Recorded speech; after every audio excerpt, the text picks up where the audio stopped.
تفسير كلابات واحد إسكال إن اللي يجادو توينبي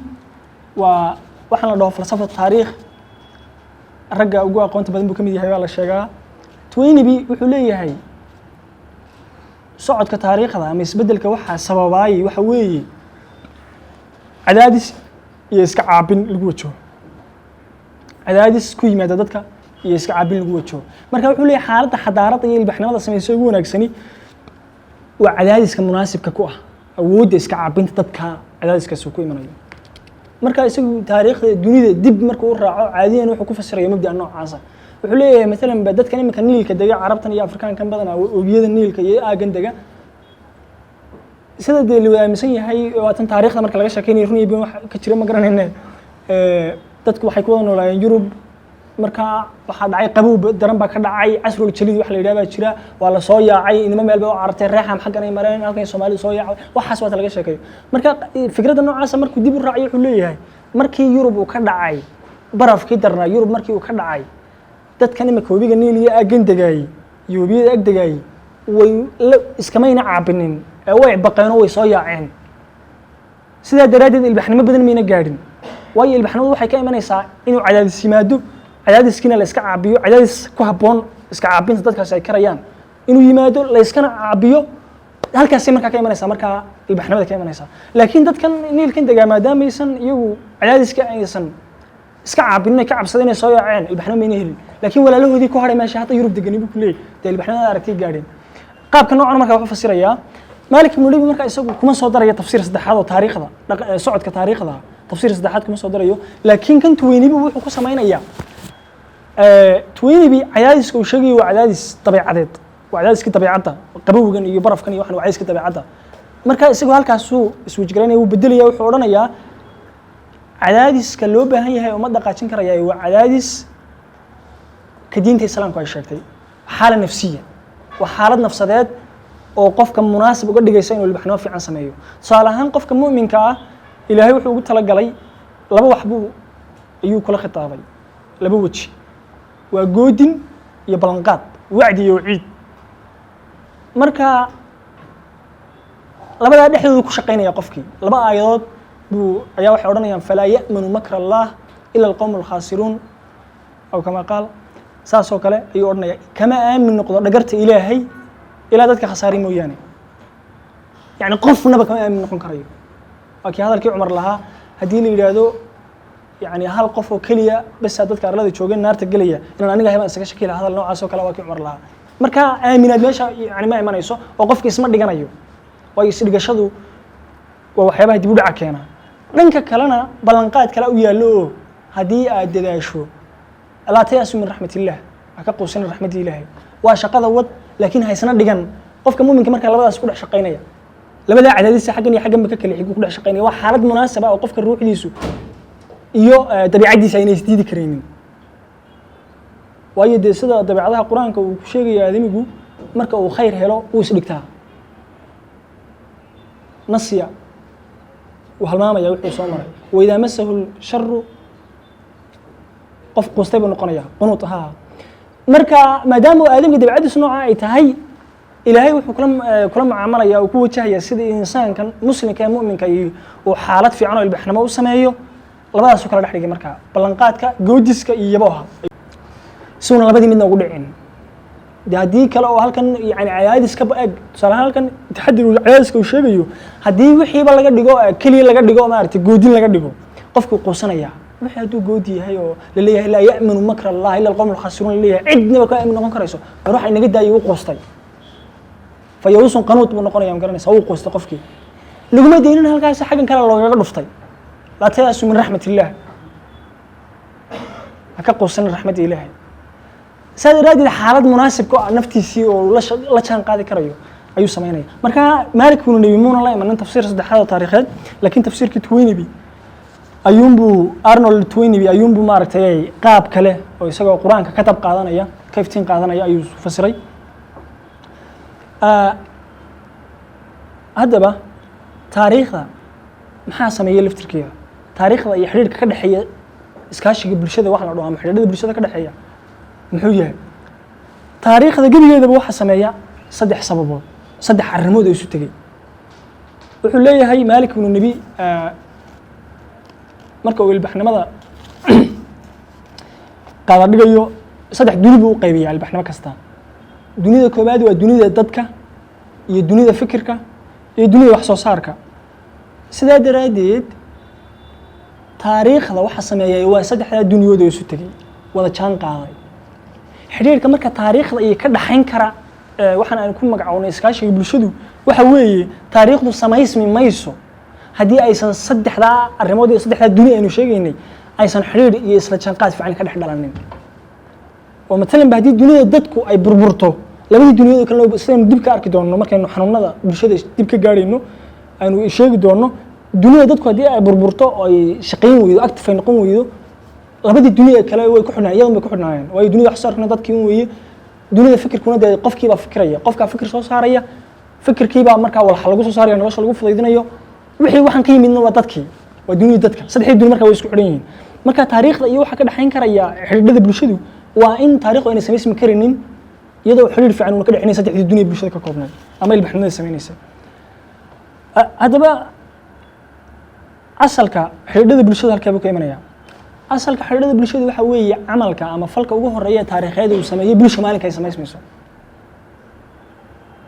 kulan isku xidhnaansho tusaale ahaan nabigu markiisaa madiine ugu tegay bulshada islaam in la sameeyo la isku dayay allahuma salli calaa muxamed wixii ugu horreeyuu sameeyey wuxuu ahaa inuu walaaleeyey ansaartii iyo muhaajiriintii oo arrimo fara badan danab fara badan ay ku jireen laakiin ta koobaad ay tahay in dad soo doolay iyo dad loo soo doolay oo lasoo martiyey meesha aysan noqonine bulsho isku dhex jirta si wanaagsan isu kaashanaysa naf iyo maalba horayso dee gabdhaha isu furayeen hantidana way haaf bay iskala siinayaan inuu sameeyo bay ahayd marka asalka xiriirka bulshada wuxuu sameeyay waxa weeye waa falka ugu horeeya taariikheeda ay bulsho ay samayso maalinka ay samaysmayso waana wixii nabigu sameeyay sidaas madiina u tagay haddaba tilmaanta ku tusinaysa xiriir bulsho fiican uu samaysmayna waa kulanka ugu horeeya ay kulmayaan taana waxaa caddayn u noqonaysa masaajidkii la dhisay lagu kulmayay markiiba inta masaajid la dhisay in markiiba lagu kulmay waa caddayntii ugu horeysay ee in xiriir fiican oo bulshada meesha uu ka jiro caddaynaysa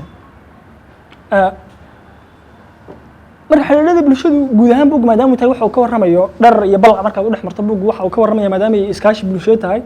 iskaashiga bulshadu wuxuu samayn karaa iyadoo saddexdan duniyad samaysmin yani xilligii nabigu dee madiine ay u hijroodeen duni fikir ma dhisnayn oo dee iska curdin bay ahayd maaragtay ciyood bay iska ahayd duni wax soo saarna ma jirin totally dadku sabool bay ahaayeen guryahoodii laga soo saaray haddana bulsha ka jirtay meesha marka xiriirka bulshadu iyadoo duniyaha saddexdan duniya kale aysan samaysmin ee bulshada ka koobmayso ayay haddana bulshada samayn karayaan sidoo kale iyagoo saddexda duniba jiro saddexda duniba iyadoo ay jiraan saddexda duniya aynu soo sheegnay haddii xiriirka bulshada meesha ay ka baxdo bulshada way burburaysaa mujtamacu burburaya taana waxaa caddayn u ah markuu bulshada islaamka taariikhda ay kasii baxaysay ilbaxnimadeedu ay dhulka gelaysay saddexda duniba way dhisnaayeen dunida dadkuna way dhisnayd dunida fikirkuna way dhisnayd oo xataa dunida oo laga aqoonin waxaan la dhaho wareegga dhiigga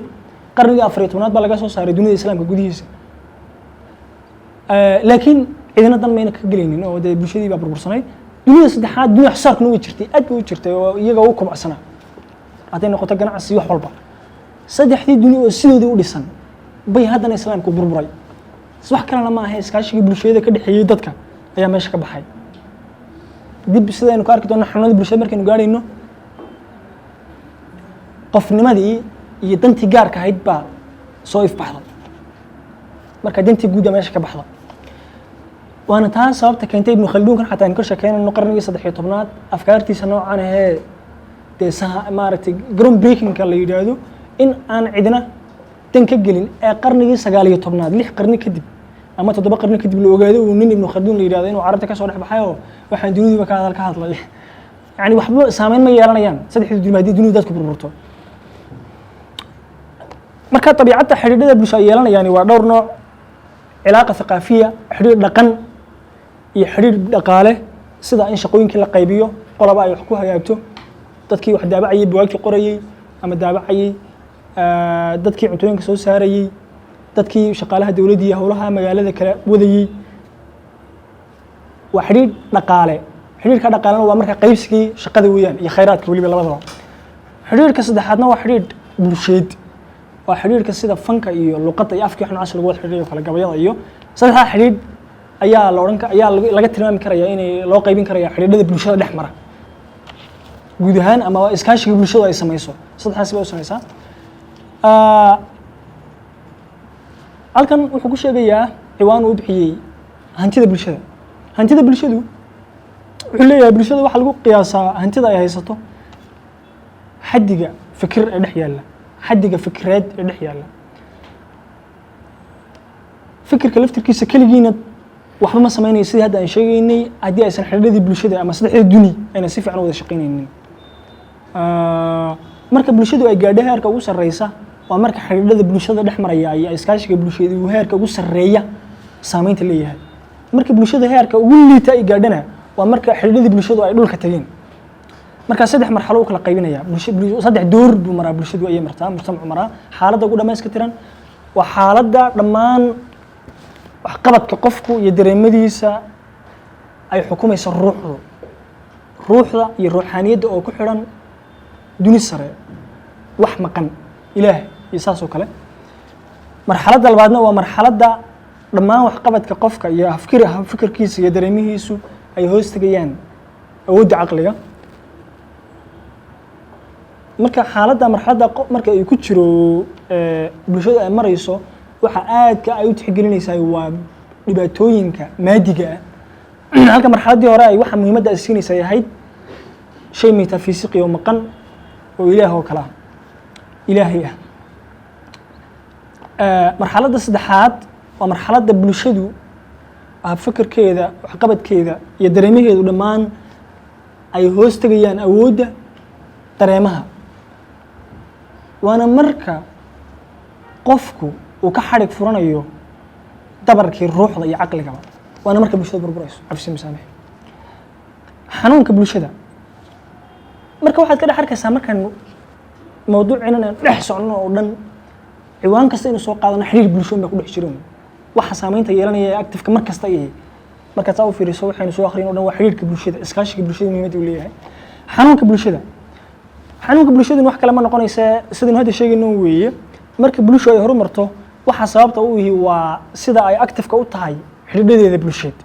marka xiriirka noocaasi uu soo yara dabcana waa bulshadu marka ay bugto xanuunsanayso xiriirka noocaasi markuu go'ana waa marka bulshadu ay halaagsantay yani meesha ay ka baxday bulshada burburtay weeyaan cadiyan marka xaaladda ay bulshadu fayowdahay dhibaatooyinka waxaa loo lafaguraa oo loo falanqeeyaa si xal loogu helo laakiin bulshadu markay xanuunsanayso dhibaatooyinka waxaa loo gorfeeyaa oo loo falanqeeyaa si cadayma loogu helo inuu xanuunka noocan jiro waxaana soo baxda shakhsiyadda qofkii baa soo baxaya markaa mushkiladdii ma soo baxaysa fikirkii ma soo baxayo qofkii anaa sarreeyaa soo baxaysa si markaa cadaymaha noocaas mushkiladda loogu helo qofkiiba isa soo saaraya intuu mushkiladdii xal u heli lahaa anaa aqoon badan iyo anaa weyn iyo anaa sarreeyay iyo anaa ree hebelba marka meesha ka soo baxaysa tusaale ahaan marxaladda ugu horreysay oo kale dunida islaamka fuqahadii ugu horreysay oo kale waxaa dadku ay baari jireen mushkiladaha waaqiciga ee taagan imaamyada fiqigu ayay baarayeen inay raadinayeen si xal loogu helo laakiin xilligii burburku dhacay fuqahadu waxay ku mashquulsanaayeen dhibaatooyin khayaali ah ka waran hadduu nin gabadh galaba weysadii ma ka buraysaa baa su-aal noocaas oo kale la isweydiinayay bulshada inay burburto waxaan da dhici karayninba sabab la isu weydiiyaa ma jirto iyada oo halkan dagaalo dhan walba ay kaga furan ummadda dhan way kala furfurtay oo gobollo loo kala googo'ay bal laga fikirayay bal ka warrama haddii ay sidan dhacdo waa si aan dhicinba sidii dhacdayna marka bulshadu marka ay ka fikirto ay ka hadlayso waxaan dhicin oo khayaali ah waa marka bulshadu xidhiidhadeeda burburtay waa marka bulshadu ay dekin daag noqotay laakiin bulshada marka ay dhibaatooyinka joogtada maalinlaha ka hadlayso ay sicir barar ka hadlayso iyo diin xumada jirta iyo fisqiga iyo akhlaaqi darrada jira ay ka hadlayso waa marka bulshadu ay nooshahay arrimaheeda taabanaya nolol maalmeedkeeda marka xiriirka xun ee ka dhex dhasha caalamka dunida dadka wuxuu saameyn degdega ku yeeshaa dunidii fikirka iyo tii walxaaba waa sidaynu hadda sheegaynay labadii midna ma shaqaynayaan ilbaaxnimo kasta oo macnihii qarnigii 12aad wixii ka dambeeyay ama fikir kasta oo wanaagsan oo laga gaadhiyo dunida islaamku wax saameyna cidna kuma yeelanaynin xataa islaamka ma garanaynin oo ilaa hadda barbaranaya maadaama oo dunida dadku ay burburtay marka dunida dadku markay burburayso oo inaga nidhi waxa weeye waxa meesha ka baxaya oo saameynteedii meesha ka baxaysaa iskaashiga bulshada meesha ka baxaya waana wax bulsho kasta oo maaragtay dunida burburtay soo maray weeyaan iskaashiga marka meesha ka baxo xanuuna gelaya iyada iskeed u burbur iyada isqalan sida Soomaaliya ka dhacday ama dad dibadda uga iman qabsan marka dhowdaan baa wuxuu leeyahay waxyaalaha cajiibka aan ku arkay waxa kamid ah dunida dadka burburka ka dhaca wuxuu saameyn ku yeelanayaa inuu dunida fikirka markiiba saameyn taban macnaheedu tutogan maaha saameyn taban markii ku yeelanaya dhowdaan baa wuxuu oranayaa aqli gacalkii toosaa fakara nolosha tolmo isla qodobkii buu ka hadlayaa aqli gacalkii toosi aqli dadkiisii iyo bulshadiisii ay baraarugsan tahay ayaa isna fikir soo saari karaya weeyaan gabayga macnaheedu haddii bulshadii ay burburto oo xidhiidhadii dunida dadka ka jiray ay meesha ka baxaan dunida fikirkuna way burburaysaa qofkii wax soo saarka yeelan lahaa uu jiibsanaya aqli gacalkii toosaa fikira nolosha tolmoona markaa wuxuu sii sheegayaa isla qodobkan aynu ka hadlayno inuu xanuunka bulshada soo dhex gala in xiriirkii bulshada meesha ka baxo iskaashiga meesha ka baxo iyo saameynta ka timaado buu ka sii hadlaya gabaygu aqli gacalkii toosaa fikira nolosha tolmoone maskaxta cajabkeedii batay oo tamaniyooyeysa oo cadho la ticdaaba waa taydan oo kale tafantoof dadkeenuba sidii loo tafaafulay tafantoof dadkeenuba sidii loo tafaafulay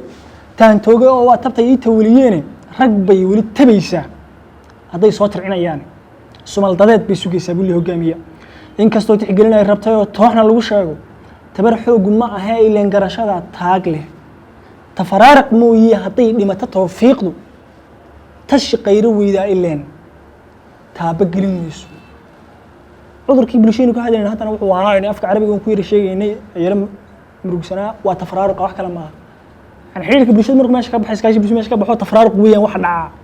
xanuunka noocaas tafaraaraq waa Soomaaliga loo yaqaan marka wuxuu leeyahay tabar xoog ma aha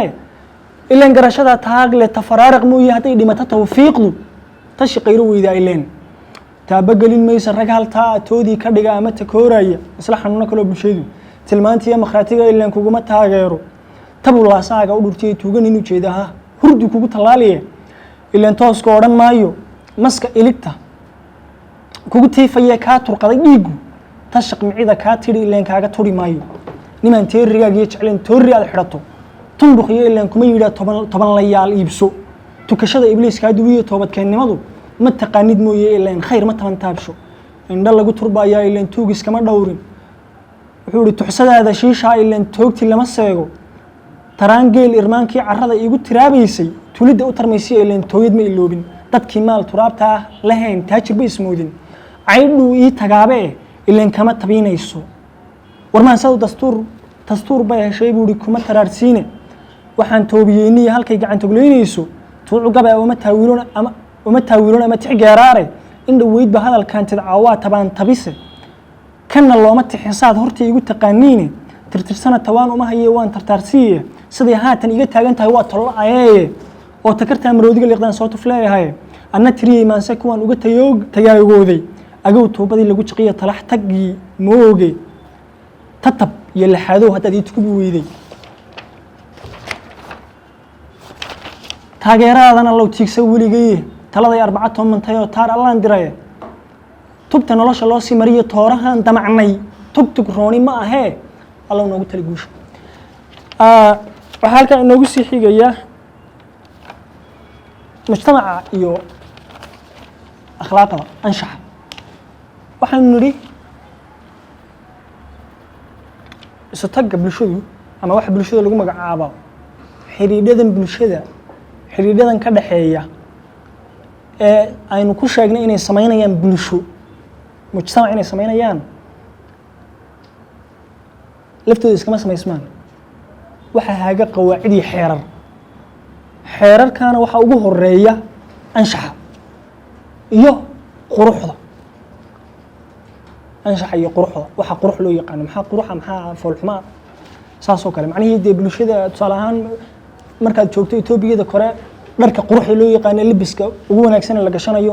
iyo labiska bulshada Soomaaliya ka dhexdiisa isku mid ma noqonayaan waa qiimo jamaaliye marka waa qiimo quruxeed qof kaa weyn inaad u istaagto markaad salaamayso inaad kursi uga kacdo inaad isku mid maaha markaad joogto Yurub iyo markaad joogto duni muslimna markaad joogto isku mid ma noqonayaan marka waxa hagaya waa alqiima aljamaaliyya iyo alqiima alkhuluqiyya qiimada anshaxu markaa waa qiimada kala hagta xidhiidhada bulshada ee samaysa ee xumaanta iyo samaanta kala sheegaysa waayo xidhiidhka bulshada waxa weeye waxaa samee uu wanaagsan yahay waxaana iska day wuxuu yahay haddaad waxaa samayso waxaasaad helaysaa waayo wanaag baad samaysay haddii aad waxaa samaysana khalad baad samayso waa lagu ciqaabaya marka wixii waa anshaxi wixii xidhiidhada bulshada ka sheekeynaya iskaashii kala hagayay waa anshaxa ka weyni karaa ixtiraamo mas-uulka waa anshaxa anshaxana laftarkiisu muna iska imanna diin baa keenta anshaxa markaa su-aal wuxuu isweydiinayaa anshaxa qofku ma isaga bulshada miyadaa soo saarata bulshadu ma soo saarato anshaxa tusaale ahaan xilligii islaamku soo degayey dadkii carabta ahaa jaahiliinta ahaa dhaqan waxay lahaayeena in la aaso gabdhaha diinta islaamku sida qur-aanku uu sheegayeyna waxaa looga cabsanayay gaajo ma ahayn wax kale ma ahayn gaaja walaa taqtuluu awlaadakum khashyata imlaaq gaajo uu sheegaya waa naska ugu taariikhda dheer ee lahayo ilaa hadda ka warramaya sababtii loo aasayay dadka noocaas carruurta marka dadkii dunidii markii islaamku uu yimaaday iyadoo dadkan islaameen oo islaamkii bilow yahay oo anshaxii iyo xaaraantinimayntii xataa uu soo degtay haddana dad badan baa kusii dheganaa weli oon ceeb usii arkayn oo cumar ibnu khataabkan uu ka mid ahaa aadka ugu weynay marka bulshadu akhlaaqdeeda iyo anshaxeeda ma soo saarata iyadu dibadda waa inay uga timaado anshaxa diin baa u asala marka anshaxa diin baa u asala dunida ma joogo dad anshax leh oo kuwada dhaqma oo aan diin u keenin ama diinta marka dambe iska nacaan ama yeena nacin laakiin waxun bay sii haystaan diinta ka heleen ama kuwan mulxidiinta imika laftirka ha noqdaan waxaan kusoo gabagabeynayaa xiriidhada bulshada iyo gumaysiga gumaysigu ama dadka reer Yurub wax gumaystay dadka dunida kale aqoonta iyo kaga horreeyay ilbaxnimadu way ogaayeen wayna garanayeen oo filosofiyadoodii baa de soo hordhigo jaamacadoodii kaga sheekeynayay in bulshada waxa isku haya ay tahay iskaashiga bulshada bulsho waxa sameeyay uu yahay iskaashi bulshada sidaa daraadeed way dareensanaayeen bulsho marka la rabo in la gumaysto iyadoon xabadda lagu waajin meelaha laga geli karayo marka iskaashiga bulshada ka mid ah marka divide and rule bay marayeen divide and rule wax kala ma aha xiriidhada bulshada ma la dagaalamaya bulshada inay iskaashato isaga ka soo horjeesato un bay la dirirayaan marka mabdii markiiba uu dabaqay marka qasa wuxuu ka sheekeynaya cajiiba Malik wuxuu oranayaa aabahayba wuxuu iga sheekeeyey markii Jazaa'ir meel ka mid ah gobol ka mid ah ayaa laba qoys baa aad isu diriri jiro ay maaragtay utumba ka dhaxaysay hore saadaraadii ninkii Faransiiska ah meesha ku qornaa madaxda ka ahaa baa isu keenay uu heshiisiyey marka isagoo ku faanaya marka madaxdiisa u tagay baa wuxuu yani kusoo wax qabadkiisa kusoo darsaday inuu labadii qoys hebel iyo hebel ree hebel inuu heshiisiyey marka ninkii madaxda u ahaa baa la yaabay ku yiri maxaa ka khaldan anagu ma nabadoon ma ahaan ku diray dad baan ku soo gumaysay marka ninkii waa lagu soo tifay la yaabay ku leeyahay marka mabda gumaysigu isticmaalo waxa weeye maadaama uu garanayo ahmiyadda ay leedahay iskaashiga bulshada iyo xidhiidhada fayo bulshada ka dhaxeeya wuxuu la diriiraa bulshada noocaas marka dhowr siyaabood buu gumaysigu maraya wadooyinka uu kula dagaalamayo iskaashiga bulshada ta koobaad waa toos caadi inuu dagaal caadi oo dayuurada iyo baasuka iyo kula dagaalamo kaarayaal iyo qoryo taa waan isku aragnaa laakiin tabo iyo xeelado badan oo cajiib ah oo inaan ogeyn baa jira xeeladaha cajiibka marka waxa kamid ah waa kuwa dahsoonay qoyan maaragtay jilicsan dabacsan waxa kamid ah inuu dadku dhex beerto dadkii uu gumaysanayay inuu gumaysto dadku dhex beerto nin baa wuxuu hadal cajiib aan ka qoray wuxuu yiri sharka gumaysigu waa inuu isagu samaysto abuurto kuwii difaaci lahaa dadku gumaysanayay laftirkooda uga dhex samaysanaya kuwii isaga difaaci lahaa marka wuxuu leeyahay caadiyan xeeladaha noocaasa waxa ka mid ah cajaa'ibka matalan nin baa tusaale ahaan nin aqoon-yahan oo dhaqdhaqaaqyada ka mid ah gumaysiga dagaalanka ee gobonnimadoonka ayaa waxaa la dhacaya qaabka uu shaqaynayo uu fakarayo nin dhaqaale haysta fiican dabeetana xilliyada ka mid oo maadaama wax qabadkii gobonnimadoonka daqiiqad kasta aan la wadi karaynin inuu ka yara fogaado indhaha iska qariyo gumaysiga si aan loo toogayn ama loo dilinba ayuu damacaya marka meel wadan kale ama gobol kale yara tagaya nin dhaqaale haysto hantiila ah baa wuxuu damcaya inuu caawiyo wuxuu ka oranayaa ana kharashkaaga qaba intaad safarka ku maqan tahay marka wuxuu ku leeyahay dadkan jaajuusiinta ah ee seelka ku dhex jira dadka la gumaysanayay ka tirsanatana waa dubkoodii leh waxyaabaha ay samaynayaan waxaa ka mid ah hoteelka ninkaasi degan yahay baa marka uu kasii baxayo tusaale ahaan waxaa biilkii baa loo dhiibaya oo saxiix lagu odhanaya inaad waxan o dhan qabto waxaa lagu dhex darayaa 500 oo faran oo uu ku isticmaalay baar weligiina baar muun arag ninkan wax kale ma aha buu ku leeyahay gumaysigu danta uu kaliya wax kale ma aha ninkan khayr helaha ee lacagta ka bixinaya ninkan iyo qofkan aqoon-yahanka ah ee maskaxmaalka ah buu rabaa inuu isku dhifto baar baa loo dhex whisky lama odhanaya buu ku leeyahay whisky iyo khamrada noocyadeedii wine iyo laguma qorayo si yar oo dabacsan baa baar loogu dhex qoraya haddii markaa qofkaasi uu iska arka markuu waraaqada saxiixayana dee waa ka badbaadaya sida ninka saaxiibkaa ku dhacday buu odhanaya haddii uusan aragna ka badbaadi maayo waxaaba siyaabaha kale waxaa ka mid ah ku leeyahay hoteelka kharashaad una isticmaalin baa dabada loo qabanba si la isugu yani xidhadii bulshada la dagaalankiiba inuu raba inuu tusaaleeyo qaabka gumaystuhu uu sameeyo mararka qaarkood waxay ku dhacdaa tusaale ahaan 1940 shir weyn bay Register Algeria ay samaysteen oo qabsadeen oo gumaysiga kaga soo horjeedaan qofkii xisbigii ugu awoodda badnaa iyo ninkii ugu hogaamintii ugu weyneyd ee shirka noocaasa baa ayr la dhafooriyay si fawda meesha uga dhacdo la isugu laayo dabeetana xilka xisbiyadii kale meesha xilka isku qabsiyaa hogaaminaya kacdoonka iyo hogaaminaya dabeetana xidhadii bulshada meesha ay ka baxdo dantii weyneydii higsiga weynaa ee ahaa xornimo doonka looga leexdo xildoon sida marar badan meelo badan ka dhacda waynu ka mid nahay marka xeeladaha waxaan rabaa inaan ku soo gabagabeeyo waqtigan ku yar dheeraaday gabay uu leeyahay oo xeeladaha kaga sheekeynaya gumaysiga Sayid Maxamed Cabdulla Xasan wuxuu oranayaa dhexdan ka soo qabsaday waa gabayadii ugu dambeeyay tiriyo dardaaran dunjigiinba waa taad kufriga daba ordayseene waa taad igu daranteen markaan diiday oo nacay war waa tawdigayseen markaan duulan soo wacay markaan duulan u kaco idinka u sidigay waa taad colaadii daraad igu daranteen markaan diirtay waa taad dushiya duciga boobteen waa taad markii aan dafiray daaha geliseen waa taad dushiina u rartaan duqiyo waayeele waa tawla daristeen sidii duul walaala ah markaan didiyay waa taad warmaha igula duusheen goortaan digniintii ergada idinka dayn waayay waa taad damiin igu qarteen dawriyo falane dikriga iyo eedaanka waa taad ka durugteen waa taad inuu dawlad yahay dood ku bixiseen dibnihiina waa taad inuu degag ka sheegteen waa taad dariiqyada barteen noo dadnaan jiray meelihii aan mari jireen ku dhuuman jiray baad naga fashisheen buu leeyahay xataa